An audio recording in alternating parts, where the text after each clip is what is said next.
Hey everybody, this episode of the R&R&R show is brought to you by Perk Coffee. And if you'd like to get 15% off your next order, head over to perk.rahdo.com. Okay, let's get the show going.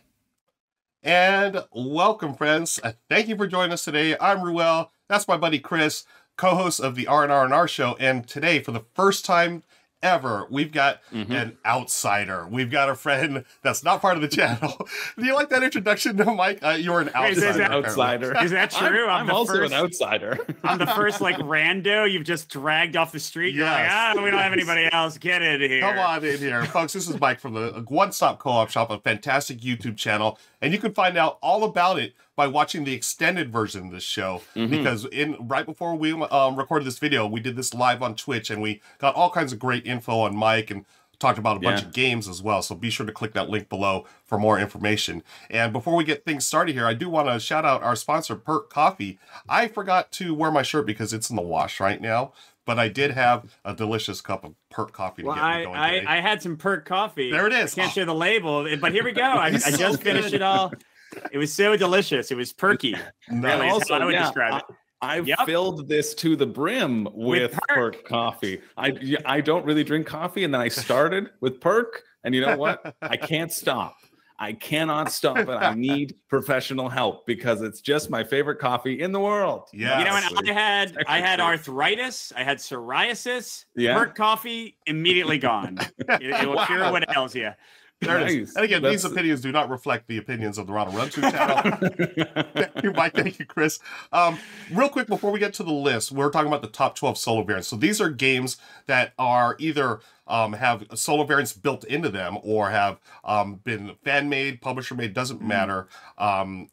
Mike, you're the expert on this. How long did it take you to come up with this list, briefly? And were there any surprises that, on your list that you didn't think would make it as high as they would?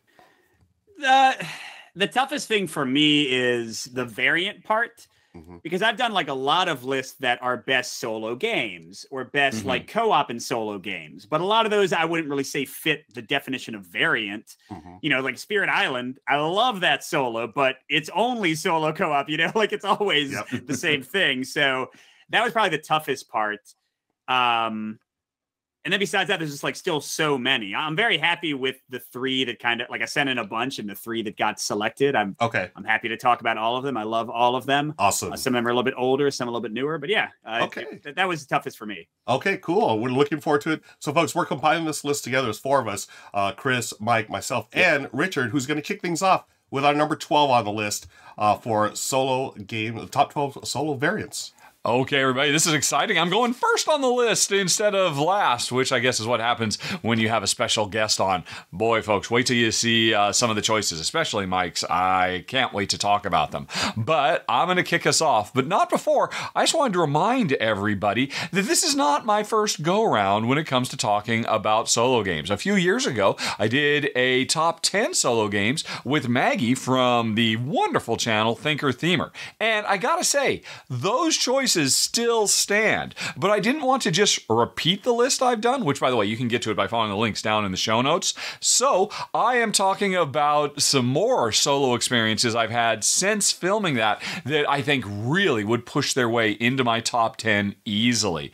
And without any further ado, let's get going talking about those with number 12 on our combined list, Libertalia, The Winds of Galecrest. Now, I am the world's biggest fan of Morten Monrad Peterson and the Otama Factory. I think they do such amazing work. I mean, their whole goal is to bring solo gameplay into existing multiplayer games and always find beautiful, elegant, fast-playing, and yet rich and deep ways to emulate the feel of other human opponents with just a deck of cards. And they've done it again. And honestly, I gotta assume this must have been one of their toughest challenges to date. Because Libertalia, in case you don't know it, is a pirate simulation where everybody's got the same set of cards and they're trying to outthink each other and outmaneuver each other to get access to the most booty, the most spoils from our pirate raids. And the multiplayer game is so full of doublethink and mind games and trying to anticipate, what are my opponents going to do? I know what cards they have, but when are they going to play them? And is this the right time for me to make my move? And how is that going to happen with an automated deck of cards making decisions? Isn't it just going to be random? But oh my goodness, this system is so smart. First of all, because it emulates a 3-player game instead of a 2-player game, which I love because I pretty much only play games solo or 2-player with my wife Jen, so I very rarely get the sense of a multiplayer game. And the fact that each of your 2 automated opponents function in a different way, one very simple and straightforward, just to kind of clog up the board, and one where you can make guesses as to what they're going to do, but they can surprise you just like a human player does. And with every round, trying to decide what card I'm going to play and then what cards they're going to play. It is just amazing. How amazing? Well, here's the deal. Libertalia, in the end, was probably a little bit too cutthroat for my wife and I to keep because we tend to be more Care Bear. And there are some definite, nasty moves you can make to outflank your opponents here.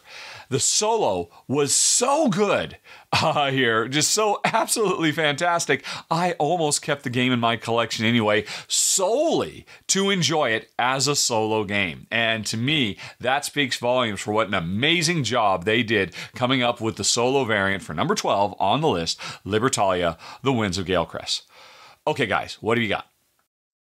So, Richard is apparently the #1 fan of the Automa deck. I'll be 1A because I love Automa decks. I just think it's, for me, the solo experience is all about keeping it streamlined, and I want to be able to play a game quickly and just, knock out the time that I have to play a solo game. I want to be able to not have to consult like 20 different charts, roll a bunch of dice. Just give me a card, tell me what to do, and try to solve the problem. And I do like what he mentioned about how it emulates a 3-player game rather than 2. Adds a little more, gives you a little more, a few more decisions to make and whatnot. But I'm really curious to hear what Chris and Mike have to say. Chris, have you played Libertalia, and have you played it solo?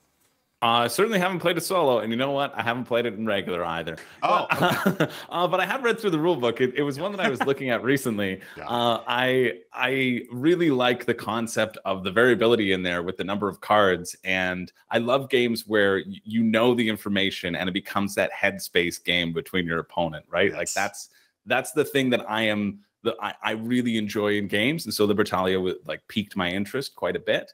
I'm interested to see that being a point that you can still have a bit of that guessing game, which I would never be able to conceptualize would appear in a solo variant of this sort of style. I saw you kind of nodding your head as Richard was saying it off camera. Hey, Mike. Yeah, so you're familiar. Yeah, I did a playthrough of the solo mode. I covered pretty much all the Stonemaier ones. I did a review of the solo mode. I'll pretty much echo everything Richard said. What's interesting is I think Libertalia is pretty rough with 2 players, so I'm not surprised that he culled it. I think I played it with 3+ and it was great. Yep. I played it solo. It was great. 2-player, they also have a variant to sort of do a 3rd player, and that doesn't work very well. Interestingly enough, the solo works great. Yeah. The 2-player, my son and I did not enjoy it. But yeah, no, I think it's good. I think the Automa Factory is great in general. I like Morton and his team's work. I just did, what's the latest one? Expeditions. I just did videos for Expeditions. And that one's one of my favorites that they've done. That is so, for what you were just talking about, Ruel, that is so smooth, so quick to play, does everything. And again, they've been playing around with these extra players, and I really think it's cool because in Expeditions, they have 2 different mechs kind of moving around and messing with things. It's still only kind of 1 player you're playing against score-wise. Yeah. Right. And then you had a similar thing, I think, with Between Two Castles. You had a similar thing. Did they have that in Tapestry as well? Was yeah, that's right. And Tapestry had a fake player and a full opponent. Yeah. Yeah. So I think they're doing awesome stuff. And I think it's a great inclusion on the list. Libertalia is really good. Awesome. Nice. Cool. All right. So way to kick it off, Richard. Let's move on to our number 11, which is going to be me. This game I absolutely adore. This is one of my favorite games of all time, and I'm not going to bury the lead here. It is, let's get up on the screen here, number 11 on our combined list, Baseball Highlights 2045. Oh, yeah. I love this game. So I'm a baseball fan, folks, and you can see me playing it here solo on my channel, Tabletop Tonight. I'm a baseball fan, but I'm also a deck building fan, and this game combines them both in the most beautiful way ever. It's really simple. You're basically just drawing 15 random cards, and that's going to be who you're playing against. And if you know the game, those 15 free agents, those are the stronger players. So you're going to start with your basic deck, and you're going to have to immediately, like really quickly ramp up your deck in order to compete, because this free agent deck is going to crush you the first game, second game, maybe even the third game. Because I've had games where I've gotten, so you're playing a World Series, you have to be best of 7. And it's like really close. They're sweeping me after 4. I've gotten real close to, you know, them winning 3 games. Then I have to build up really quickly and try to win 4 out of the next 4. But it's so good.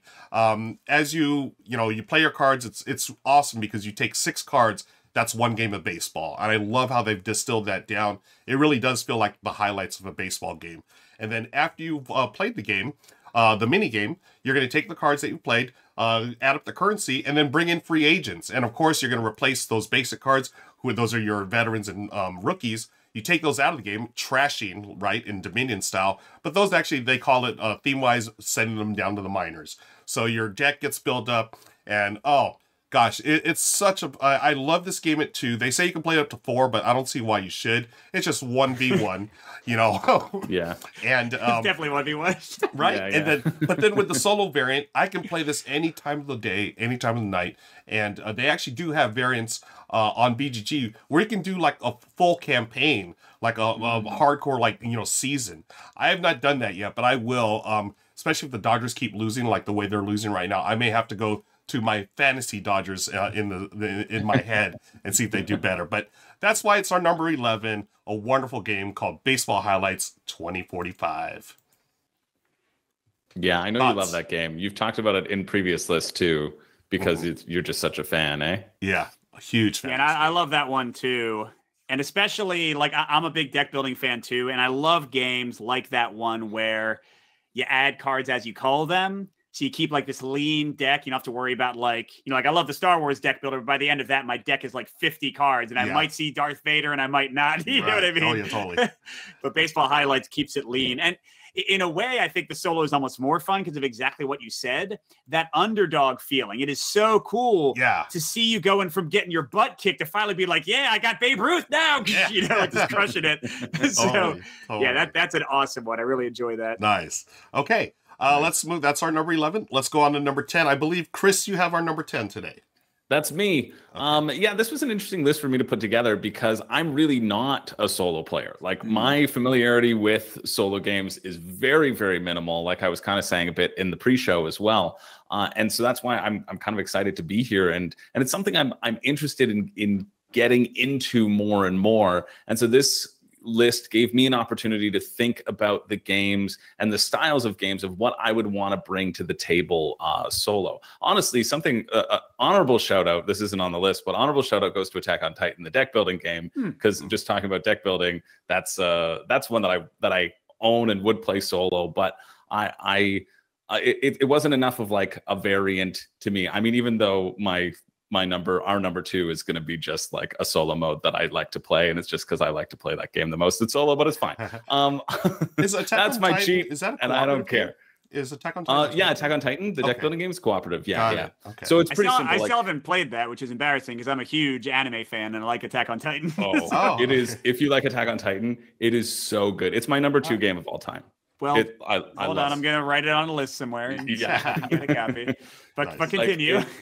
Yeah. Anyway, we won't talk about... Anyway, that's Attack on Titan's honorable shout out. My actual one, this is Le Havre.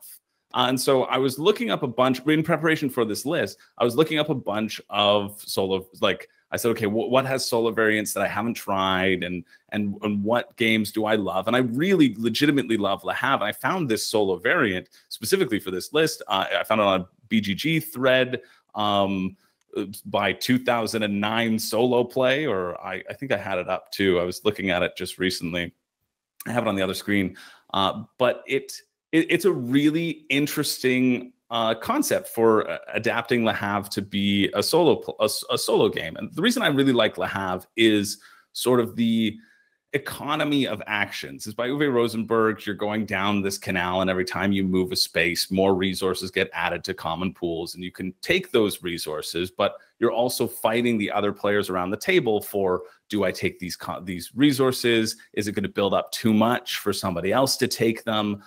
Do I invest in building buildings? And so it's all about like balancing those resources and balancing those that currency that you need all of it, and you don't want to spend it in different spots. What's really cool about this one, this solo variant, is it's kind of like a beat your score style thing, which I think I'm also of the Atoma or Automa or whatever, however you pronounce it. I think I'm of that mind too. Like I think in the solo experience, I want to replicate fighting against somebody, but I just thought this one was like really elegant. And every time you move along the pathway and you're supposed to add resources, you get a choice. If you are taking resources, then you get to add all of the resources to the pool, and that's fine. But if you're using your resources to build a building, then you don't get to add all the resources to the pool. You get to add like half of them, right? There's usually 2 resources that get added. And so the pools sort of slowly dwindle the more you're starting to build your buildings, which I think is really cool. There's also 3 like lines of buildings in Le Havre. And there's this one character that you're implementing here, which just provides a penalty of where you build. So if you're building in where the harbor master is, you have to pay additional resources, right? And then wherever you build from, the harbor master goes to next. So it's all about kind of optimizing and efficiently optimizing how you're going to construct these things. And then in addition, the town keeps building buildings. Usually the town only builds like 1 building every like 4 rounds or something in Le Havre, but every round the town will build another building. The town will build another building. And that's important because you get points for building the buildings, right? And so you're trying to determine which buildings the town is going to build and which buildings you're going to build. And then using the town's action costs you more resources. And so it's this whole snowball of how do you manage your own resources. I thought it was like a really, really slick, elegant solo variant. So that's why I wanted to throw it in there as our number 10.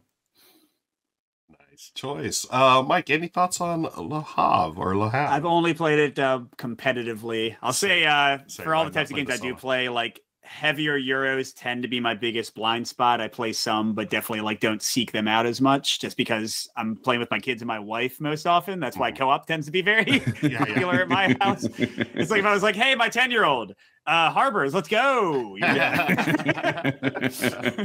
I think that's it too. I was just going to say what Chris said, how streamlined and elegant it is. I think there's something to be said for that, right? Especially in a heavier game like this. You're already crunching numbers and doing all the heavy work in your brain. I don't want to have to, do that for an AI as well. I want it to be as streamlined as possible. So, yeah. I think that's why I'd be okay with the beat your point style in this. And then also, because it is the heavier Euro, I think that's why I got excited about the solo variant. And my next one, too, is also going to be in that sort of chunkier Euro variety. And it's literally, I'll talk about it when we get to it, but it's for a similar reason of like, I want to spend more time with these games. And I can't always convince somebody to like spend 3 hours playing the long game of Le Havre, right? And now being able to experience that and just have my own fun in an effective way, that's what gets me excited. Nice. All right. Great call, Chris. Let's move on to our special guest. Mike, you've got our number 9 today. Mm-hmm. You got to stop calling me special guest, man. I'm going to I know. It's better than outsider. Come on. Well, yeah, fair. So my number 9, I do love a lot of war games and historical games with solo modes. Like I thought about maybe putting a coin game, counterinsurgency game from GMT maybe in here. But I went with one that's from one of my favorite designers and one of my favorite YouTube channels, solo designed by Ricky Royal. That's Pax Pamir 2nd edition. So this is from Whirligig Games, Cole World, the designer. And this is just a lovely solo. So first of all, it really does go with the same thing you were saying with Le Havre. It's a tough game to teach. In that, so if you haven't seen Pax Pamir, you're supposed to be like tribal leaders trying to curry favor in Afghanistan. And you have these units on the board, but they're not really you. Like you might be friends with the Russians. You might be friends with the Afghani leaders. You might be friends with the British. But then suddenly, like somebody else might become better friends and steal all the victory points from you. And it's a really tough one. Like I've taught it to competitive groups. I've taught it to like heavier gamer groups, but it often falls flat because it's the kind of game you really got to invest, I don't know, 4 or 5 or 6 plays in. And Ricky Royal's solo, first of all, it's not that complicated. It has like one card. Like you gotta check the rules and kind of remind yourself, but it has like one card that kind of handles all the rules once you're going. It's very streamlined to play. It focuses on your own actions. It doesn't take anything out of the game, so you can still have like there's tons of cards in this game. Like Pax Pamir has tons of variety in the powers and things that show up. You can go different strategies, and it like meaningfully adjusts to you. You got to adjust to them. So for a game that I don't think I would ever get to my table, this is like staying in my collection. I'm considering it like one of the games I might never part with because of Ricky's solo variant. And I just want to give a quick shout out. This game didn't work as well for me. His most recent one, John Company 2nd Edition. Also Ricky doing the solo mode. Also Cole doing the main design.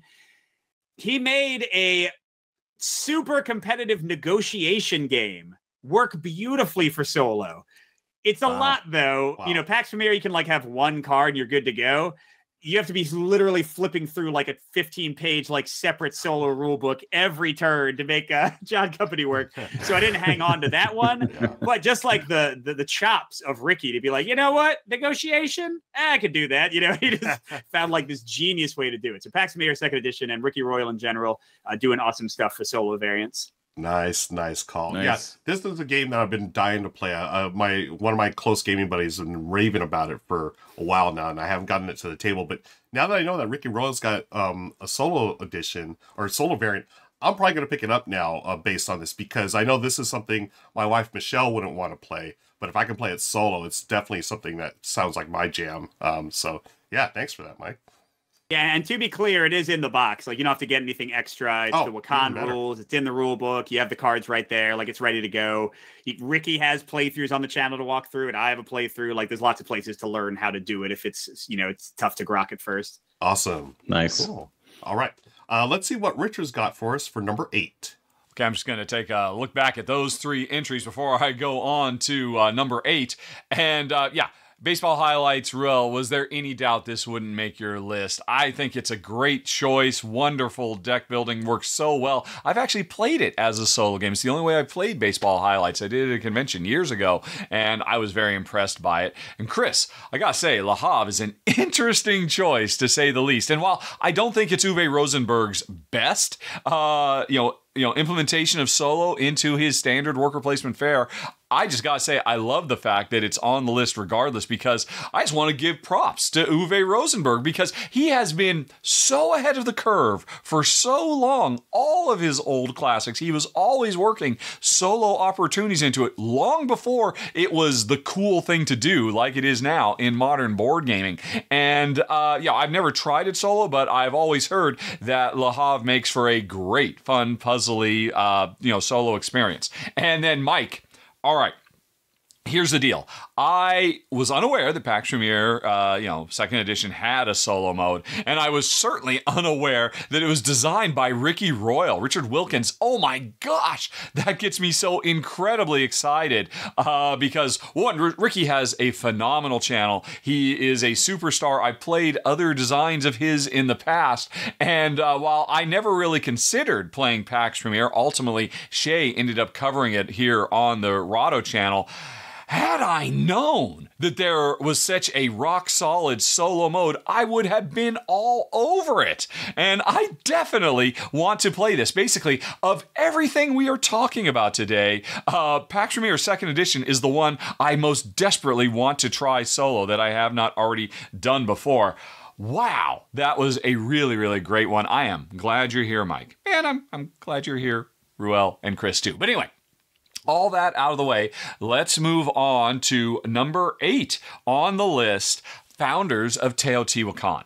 And, this actually just missed making my top 10 games of 2022. I think it came in at like number 13 because it's such a phenomenal polyomino tile layer that does so many interesting things. The way it handles interaction in worker placement, the way it does tile laying where you want to pack things in tight to be efficient for space, but you also want to leave things wide open so you have a lot of different options. The core gameplay as a multiplayer game is phenomenal, one of the best. But then they go above and beyond with another example of a solo mode that replicates two functioning opponents. And again, I absolutely love that. Now, the system for doing it with basically, I can see what all the priorities are of my other two opponents, but I don't know necessarily which opponent is going to, strike from turn to turn. That's all nicely done. But what really puts this on the list as a solo experience isn't the way they handle the worker placement. It's the fact that, if anything, arguably, Founders of Teotihuacan is a better solo game than a multiplayer game because they added this whole extra system of objectives. This is not a game where it's just all about trying to beat your previous high score, which is so often the case.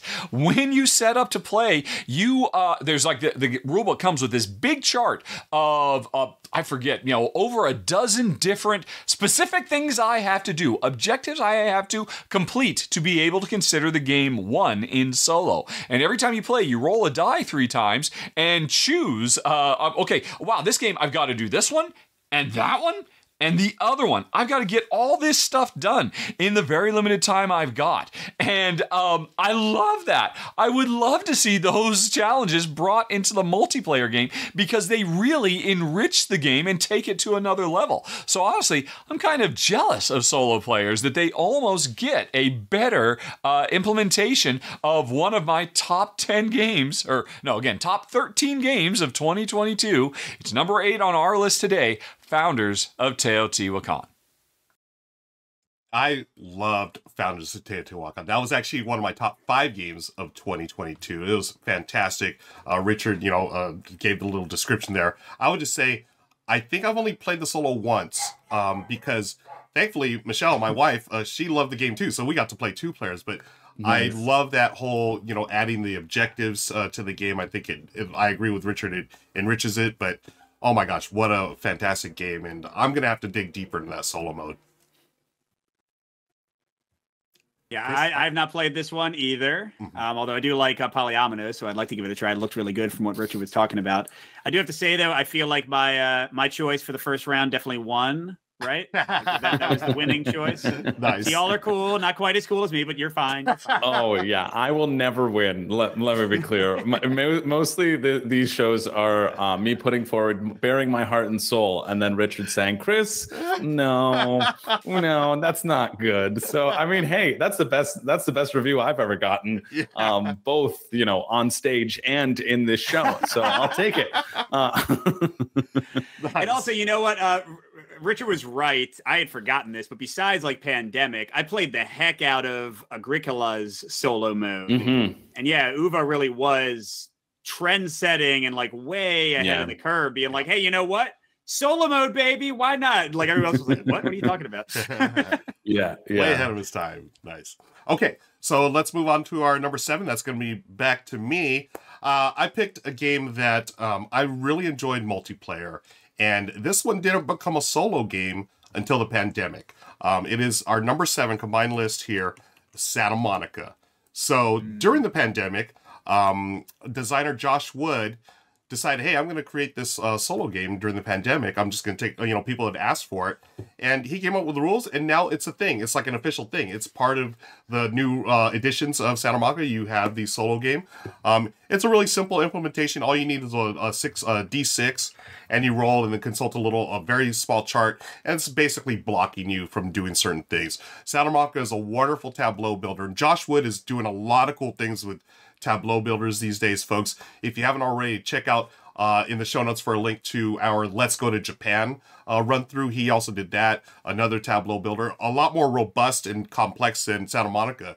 But what Santa Monica does, it really captures the vibe and the feel of Southern California. I'm a native Southern Californian, and we don't always go to the beach every day, but when we do, it's 99% of the time going to be like this. Real chill, just a real chill vibe. You're going to walk down the boardwalk, see the sights, and eventually you want people to go where they want to go. So, you want to bring your tourists to the boardwalk. You want to bring, your locals to their shops and whatnot. And in the game, you're just drafting cards in your tableau. I think it's eventually going to make 13 columns or rows. And at the end, it's really neat. You're going to try to walk those people. During the game, you're trying to walk them to their certain spots that they want to score points. But at the end of the game, I think you get one last chance to move them a certain number of spots. So it's got a little spatial element to it. I feel like this game sort of flew under people's radars when it came out. I mean, it's a really solid game, but I mean, it came out in the year. There's a bunch of other things that were just bigger hits.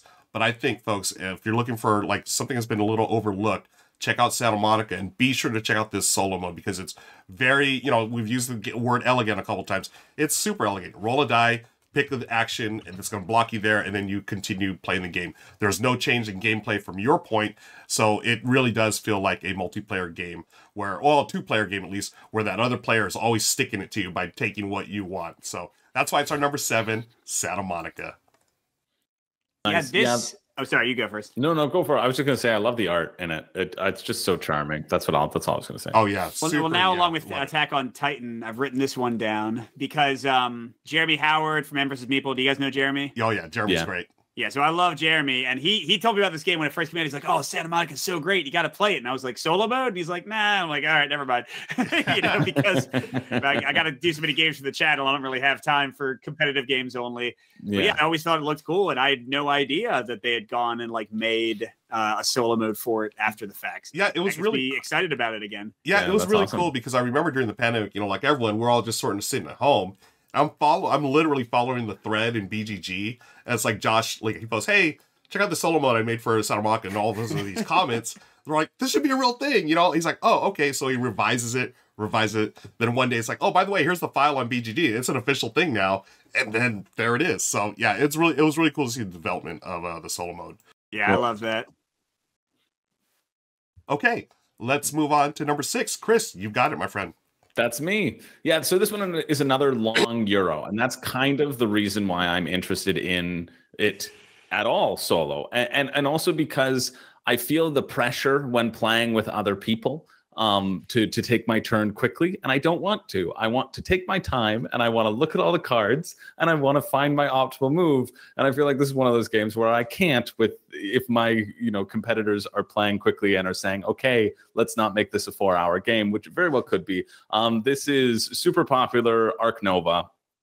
And I played this the other day in preparation again for this list to make sure that it could be on this list, right? And it's so simple. It's such a simple implementation. You have a certain number of turns before the AI will break for you. Will cause the break to happen, and then they'll move one of their cubes and block a spot which could have gotten you points, but you were too slow, and you need to now be quicker so that when they keep on blocking you, they don't run out of cubes, and you can get in on those spots. And I just think it's a really great way of having sort of a timer on your game, and then giving you the availability to play and experience all that Ark Nova has to offer, all the different combos. None of the base game changes, right? Because Ark Nova is basically a solo game anyway. The only real thing that you're competing over is maybe somebody will snap a card that you want from the row, and maybe somebody will, take those association actions, the second side of the association action where you pay and you get points, right? I can't really think of anything else in which I compete over.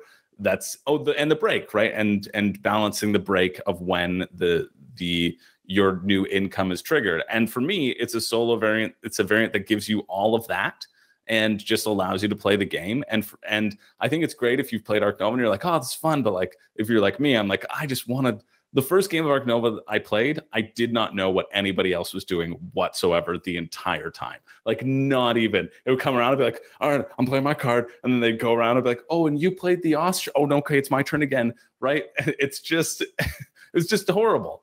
I don't like playing. I'm the type of guy who likes everybody to talk out their move because I'm excited for whatever they're doing and I want to learn what they're doing. And so with this, it lets me just kind of play the game at a lower pace, not worry about that timing, and still enjoy all that Ark Nova has to offer. And you can even play it on Board Game Arena solo. If you have it on Board Game Arena, if you've got that thing, you can play it as solo on Board Game Arena. And that's exactly what I did. I let the computer set it all up, and then I just played my solo variant. I was like, yeah, that was fun. Did I need to wait for other people to make their turns? No, I didn't. I got this done quicker. I had the same experience, and I can now have more time to do something else. So yeah, just across the board, really enjoyed that as a solo variant and appreciated its inclusion. Yeah, a great call, Chris. You know, it reminds me of like when I was learning Terraforming Mars. You know, the first time I'd played with players who had played before, and I'm just like, wait a second, can I read like half these cards first before you all make your moves? And I think there's something to be said for having, you know, then when I really learned Terraforming Mars, it was when I was able to solo it, right? I was able to just take my time, you know, look at all the cards and try to figure out how they're going to synergize and then play my turn. And I think it's almost the same situation as Ark Nova, right? I mean, people have called, you know, Ark Nova the Terraforming Mars killer, but you know, there's a lot of similarities to it where it's going to take you a while. That first game, like, you know, my first game was a 3-player game, and I was just like, oh, I need some extra time here, folks. And I don't like to take up people's time like that. It's like, I want the game to move on and, you know, flow smoothly. So I think a solo variant comes in handy in these type of things to learn the game, because you're learning the game anyways. So why not do it solo and be ready for that multiplayer experience? So great choice, Chris. I love it.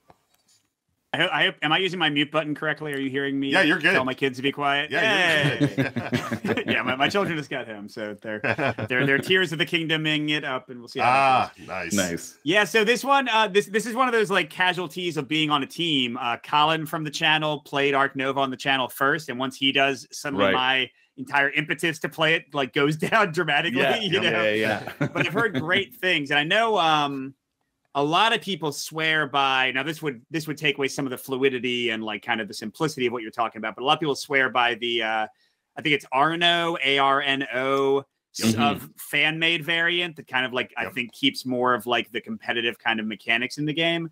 But either way, I do hope to play this someday. I am on BGA, so maybe I'll do that. That sounds like a good thing. Oh yeah. And honestly, it's one of the best BGA implementations of a game I've seen. There we go. Like, it's really slick. It's gonna make it really happen slick. this summer. Yes. Awesome. Cool. So let's move on to our number 5. Mike, it's all yours.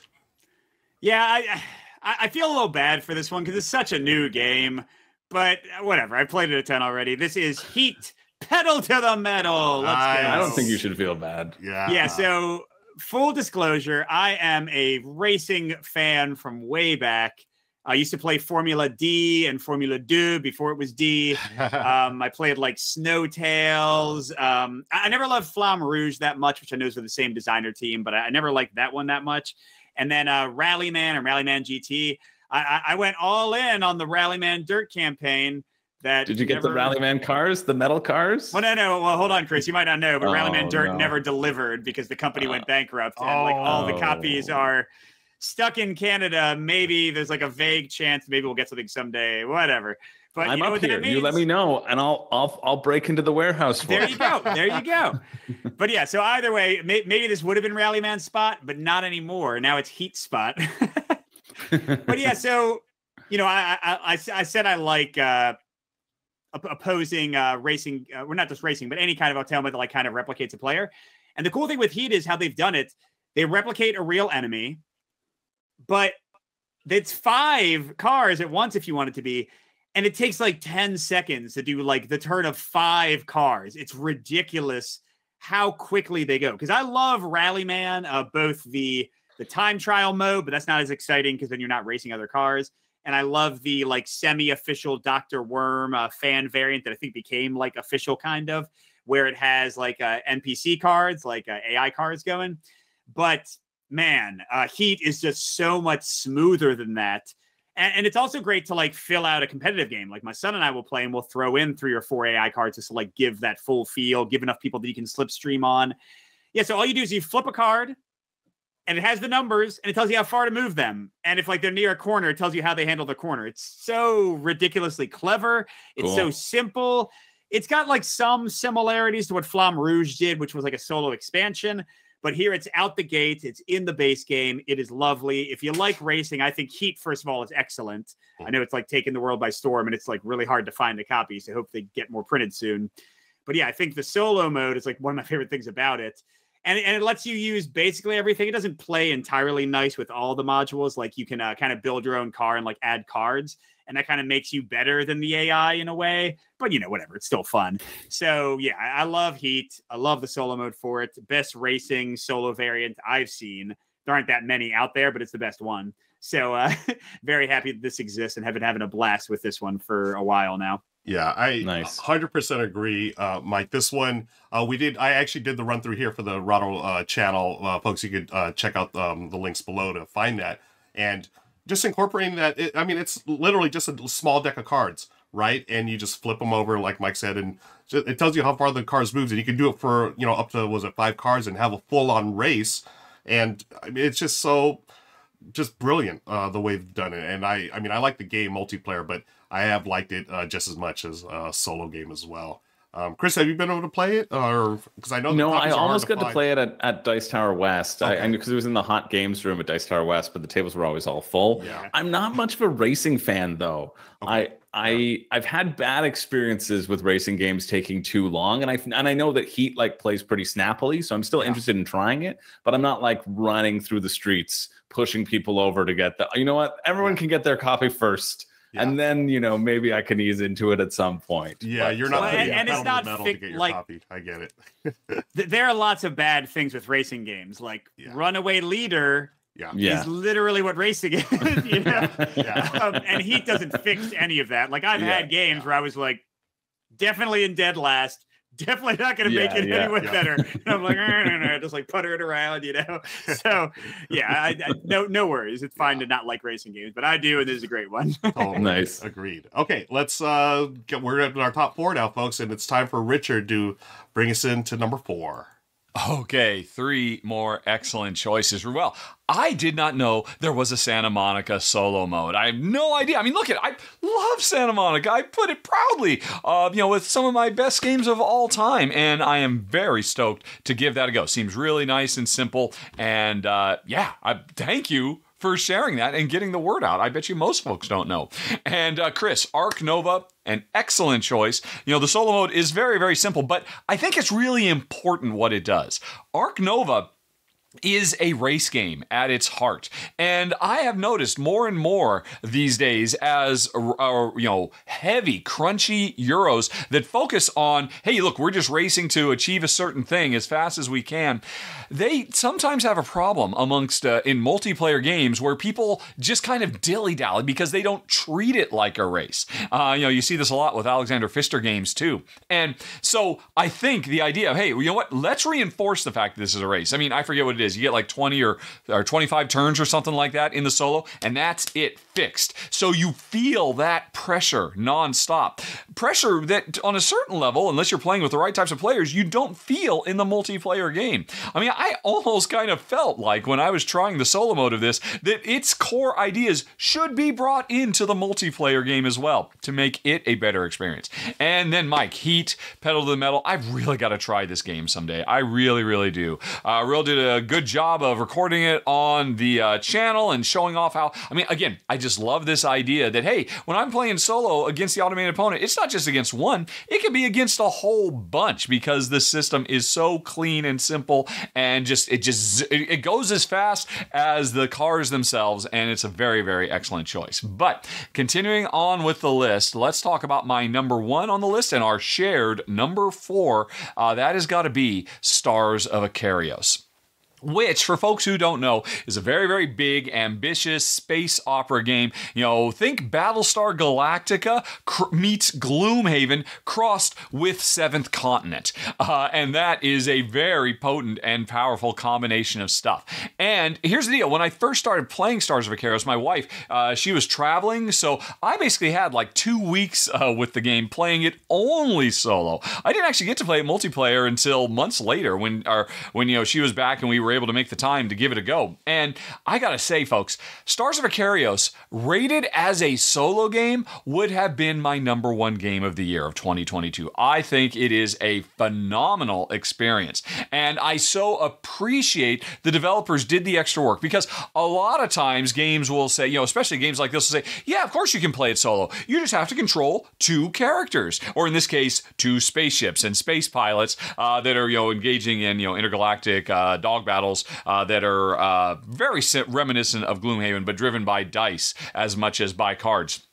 But they did the extra work here for all the missions to scale all the way down to where, no, if I'm playing solo, it's just me and my lone fighter up against, waves of bad guys. I ends up feeling a bit more like the old classic playing solo X-Wing for folks who are old enough to remember that back in the day, and I loved it. I thought the AI system for the enemies that you use, whether you're playing multiplayer or solo, well, it can be sometimes a bit swingy and a bit cattywampus, but it felt so good and so exciting. And then, the fact that this was a big job they had to do, not only turning a space combat game into a viable solo experience, but also a planet exploration game that they did a great job on too.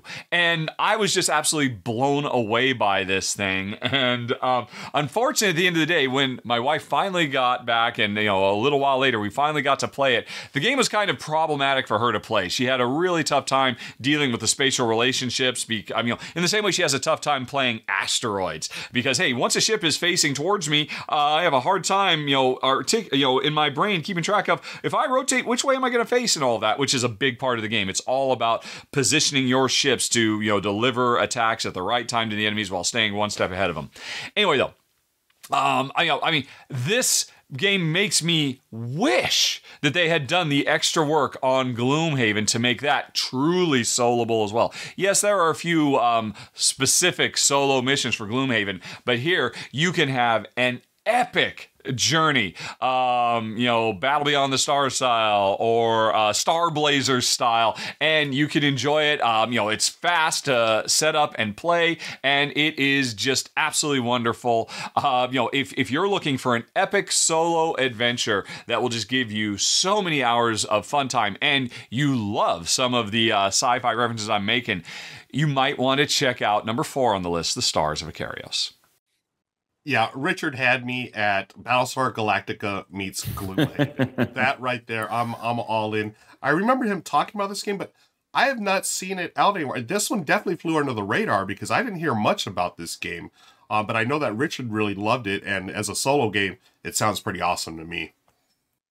Yeah, it was another one of those big box Kickstarters that were out there, right? Yep. And big box Kickstarter campaign set in space. But I'm glad. I thought it looked cool. Like, I think a lot of those end up looking really neat. And it's just great to hear that it delivers on the promise of enjoyment, right? Yeah. Yeah, I kind of call shenanigans, though. This is a solo co-op game, and the fact that you can play a true solo does not make it a solo variant, in my opinion. Like, should I have too many bones on here? That's a co-op game you can play true solo? Like, I don't know. But that being said, I did like Stars of Akarios. I covered it for the channel. Last year was a tough year for campaign games because, we also had Oathsworn. We also had Aeon Trespass Odyssey. I like Stars of Akarios. I didn't like it as much as either of those, unfortunately. Mm-hmm. But I like it. But by the way, me and Richard need to hang out because I never heard anybody reference Star Blazers. I used to watch Star Blazers. Wow. My middle name comes from the show Star Blazers. Like, that's wacky. What? People don't even know what I'm talking about when I talk about Star Blazers. Wow. But yeah, no, Stars of Akarios is good. For me, I love the ship combat. It really is like Gloomhaven, some of the mechanics mixed with really fun, kind of like X-Wing-ish, trying to dogfight people and get behind them and stuff. I don't think the planet exploration was as successful, but I'm glad Richard enjoyed it. Yeah, good game. Again, not sure it should even be on this list, but we'll leave that alone. So again, folks, you're watching Mike from the One Stop Co-op Shop. This will be his last time on the R&R show.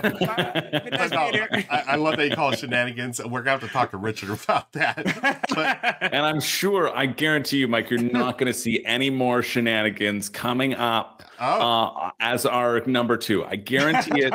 It's not going to happen. If it is, I'm sure it's Ruel. It's on Ruel's end, and he's going to put up the wrong thing, and I'm just going to have to go with it. But we'll see. I guess we'll cross that bridge when we get to it. All right. I do love that Richard, that I just spent a little bit of time saying, I really don't like racing games. And then Richard goes, Chris, good job. Ark Nova, it's really a race. I know, right? Some way or another, Richard finds a way to mess with you every single time. Love it. Okay, let's move on to our top 3, folks. This is it. Number 3 is going back to me. I had a deck building game here earlier, and I didn't do this on purpose. I just, I submitted my list. We have a third party who combines them all. And I'm happy that this showed up because it's one of my favorite deck building games. It combines a word game as well. It is Dominion meets Scrabble. It is Paperback. Now, I'm specifically talking about Paperback, the 10th anniversary edition, which you saw my run through here on the channel a little while back. Wonderful solo game. Again, this is for word nerds like myself. I love word games. I do the crossword. I do, Wordle, all that stuff. But what this does now, the original Paperback, again, it is Scrabble meets Dominion. The original Paperback, you could play it cooperatively, and you could, by doing that, you could also solo it, right? But, because our good friend Mike is here, I wanted to pick something that was actually soloable, that had a solo variant built into it, and this 10th anniversary edition does it. As you can see there, you have the tableau cards on the left, and you are thematically you're playing. I think you're trying to find out the spy. You're like the spy master or whatever, and it's a little AI cube that goes around in a specific pattern, and you're trying to every time they stop, they're going to put a cube down. If there's ever 4 cubes, then you've lost the game.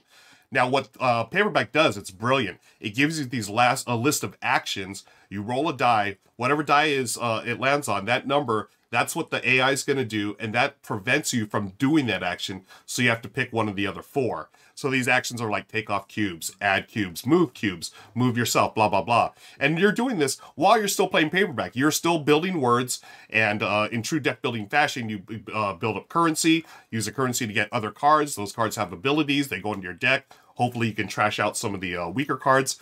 It's so good, folks. I mean, it takes everything I love about Paperback and makes it better in every single way. And this is actually something I wish, and actually you could. I guess you could play this cooperatively, but, to try to beat the AI, it's not easy. I've played it several times, and I definitely have lost more than I've won. And I like that in a solo game where it's not just automatic, right, if you know the game. Because, yeah, I think I have a better vocabulary than a non-existent opponent, right? But, in this, I have to be able to, take those cubes off. I mean, I can sort of figure out their pattern. But again, am I going to make the right choice? Like, maybe next time they're going to roll a different die or a different value. That'll change things up. But, yeah, Paperback, folks, it's a winner. Multiplayer and solo, especially the 10th anniversary edition. That's why it's our number 3 on the list. Well, Nice. have you played... Go ahead. No, go ahead. Have you played Paperback Adventures yet? I have. Absolutely love it. Absolutely it's great. I don't know if I'll ever play Paperback solo because I think that one is such a good design, and of course it's made for a solo from the ground up. You're right. It's basically I like to jokingly call it Spell the Spire. It's Slay the Spire. Yeah, totally. That's good. I like that. So that's a good name. Yeah. I was that's really good. Is it out at retail yet? I forget. I don't know. Because that's the only reason why I didn't put it on the list. I thought it hadn't delivered, or maybe it just delivered. I don't know. Also, that's not a variant. That's the only way to play the game. You know right. what I mean? Yeah. So, that's what I was thinking. I don't see it like on Amazon, but maybe it's somewhere. I'm not sure if they've got it out. I know they crowdfunded. I'm pretty sure they delivered, or it was close to being delivered.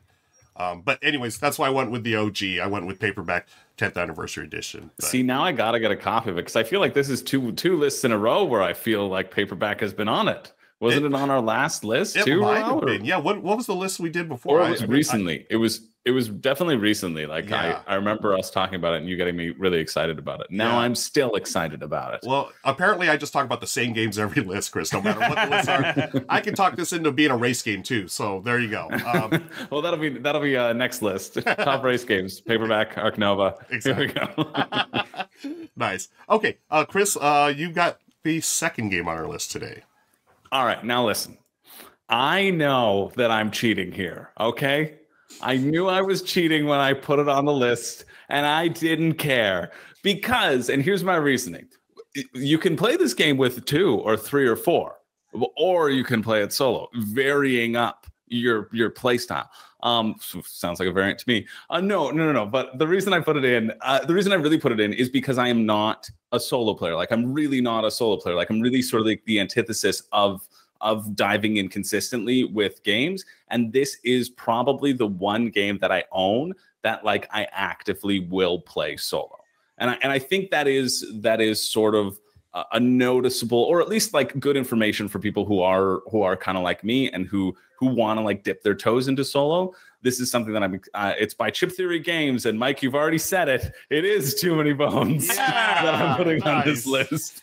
I mean, I'll say at least the bosses are different with Too Many Bones. You have an entirely different set of encounter cards with Too Many Bones. Like the true solo mode, more than Stars of Akarios, the game actually changes in major ways for Too Many Bones. So I'll forgive you more than somebody else, I appreciate that. And also, too, even like the complexity of the characters, which I really love. Right. You have like a solo complexity and you have a co-op complexity. And those are generally different. And that, to me, gets me really excited to play each character solo, because I'm like, okay, this does interact in a different way when I don't have someone else to fill in the gaps, right? I mean, Too Many Bones is no stranger to solo lists. I mean, any Chip Theory game, honestly, is no stranger to solo lists. It's just fun. It's one that I'm really looking forward to. I'm excited to take a look at the Unbreakable content. It's just great fun of checking dice and working out your own skill tree. And like you said too, just the slight differences in the encounters and in the bosses is fun as well. It's one that I think works potentially best at solo. No more than 2 players, honestly, I said you could play it at 3 and 4, but I don't really think you can. Well, you can play it, and then you cannot enjoy it. So you can do that if you want. No, but it's just like, it's such a slick system. I love all the differences in the characters, and I think it's just a blast to pull out, chuck dice, and have a good time with the variants of enemies. Yeah, just love it. Yeah, and there's something to be said for that Chip Theory production, right? I mean, top of the heap here. I mean, they set the standard, I think, for a lot of game companies. I mean, just the chips and the playmats and whatnot. Oh my gosh, I love their games on the table. The table presence is amazing. Yeah, and Too Many Bones is one of my top games, like probably top 20 of all time. So I adore it too. Again, I wasn't sure if I could include it on this list, but I love it. I knew you wanted to. That's why I got the message. I got the DM on the side as we were filming, and I switched it. I fell on that sword for you, Mike. So I'm just Hey, speaking of swords, I'm required to say all Chip Theory games are good because they sent me a sword once. So. I got one of those swords too. Yes. I think that's actually not a generous gift. I think that's a threat of what they will do with it. I'm still waiting on my full suit of armor from Chip Theory Games since I did not get a sword, but I know they'll make it up to me with a full suit of armor. A different Chip Theory that I would say has more of like a solo variant. It was on my honorable mentions, but I won't mention that right now. But I love Too Many Bones. Awesome game. Great choice. Okay, Mike, you are the man. You got the top pick of the list, and take it away. All right. So this is funnily enough, this is maybe the one I would least recommend to the average solo player because it is the hardest to get into of maybe all the ones we've mentioned today. But this is the solo solo mode. It is a mood for Root from Leader Games. Nice. Oh, nice. So I got 2 Cole World designs, although he didn't design the solo for either of them. Interestingly enough, I think he's better off when other people do his solo modes. Oh God, you got a video of me in like a sweater. What's going on here? So Root, if I'm sure everyone knows Root, but if you don't, it's like kind of area control. You're trying to get victory points, extremely asymmetric factions, and how apparently it's swingy obtuse though. It's weird to watch a video of myself. They should have pulled a playthrough. But Root is another one of those, like some of the other games I've mentioned previously in the stream, like Exceed and stuff, where I love the game and there's so many cool factions and I want to play it all the time, but nobody else knows the factions. And it's really a challenge with this asymmetry to get it to the table because you kind of got to like understand everybody's faction. You got to kind of teach them like what everyone is doing. So first of all, the fact that I can get the game to the table is great, but then the way this was a fan made variant at first. I don't know if you guys know that it was, it was like the Better Bot Project made this. And then they were like, hey, because so what happened was, the first expansion, the like Riverfolk expansion, had the Clockwork bot for just the cats, just the Marquita cat, and it wasn't that great. Like I played it, it's kind of a little bit of a mess. And again, I love Cole; he does awesome games. I don't think he does great with solo. I don't like Oates solo either that much, but yeah. So then the Better Bot Project, this guy came in, loved the game, made this amazing bot, and Leader Games saw it and liked it enough. They worked with him and they made it the official one. And he continues, like, there's more stuff in the Better Bot project than what's been officially released for the Clockwork expansions. Because at this point, they have 2 Clockwork expansions. So most of the factions are, like, iterated in the game. Yeah. And, you know, not everyone... I've tried this competitive, and it can get a little wacky. Like, sometimes the balance is weird. I've tried it. They have a co-op variant in there, and it's a mess. Don't play it. Because, like, you know, they don't really know what the heck they're doing. The bot's not really made for co-op. But for solo specifically, throw in, like, 2 or 3 other factions in there. You have to love running the factions. Like, this is one where if you don't want to look down charts and, like, run through it and kind of be the computer, like you are the computer and in a video game would, like, be taking care of all this stuff. If you don't want to do this, this is not going to work for you. But if you don't mind that, and I don't mind that because, again, I played, like, coin war games and all this stuff where you have to run lots of factions. It's just beautiful to see, like, the interplay, how smartly the AI works with each other, how, like, I learn how to play the factions better sometimes watching what the AI is doing, even though they play differently. Yeah, like, I'm like, oh, I should be going for that kind of thing. Oh, I should be trying to capture more of those. So it's really, like, a cool thing they've achieved just from, like, an impressiveness standpoint. But then on top of that, again, just being able to play one of my top games of all time with so many different factions and to splash in whatever the heck I want, and it's going to function. It's awesome. It's a great, and again, like, I'm a fan-made solo designer, so it kind of gets a leg up because of that. Like, this guy just made it happen and lived the dream, like, got the official mode. Is like, man, this is so good. We're going to use your stuff. I just love the story there, too. So, yeah, Root is my #1 solo variant. Love that game. Fantastic choice. Nice. I have not been able to play it yet. I do have the Clockwork expansions? Is that the one that has there's 2 at this point, but the first one had, like, the basic factions. Yeah, I have it on my shelf. It has not been played yet, but I'm glad that you brought this up, Mike. The fact that you can watch, you know, the AI playing, try to get better at it by seeing what they do. I love that in solo games like that, where you're actually going to improve your own play by going through it. So I think that's a great thing to talk about. Yeah, Root's one of my good friends, their favorite game of all time. And when they teach it, how they teach it is they pass out a computer and they say, "Hey, go do the tutorial of all the factions in the computer game, and then come back and we'll play Root." And I'm like, "All right, good way of learning." It's a very good way of learning. But yeah, you really need to know all of those factions, right? Yeah. Like, they're so varied, and the more that you throw in, I've only played with the base 4. Yeah, I haven't played any of the expansions yet, but because I feel like I've just scratched the surface really with the base 4. Yeah.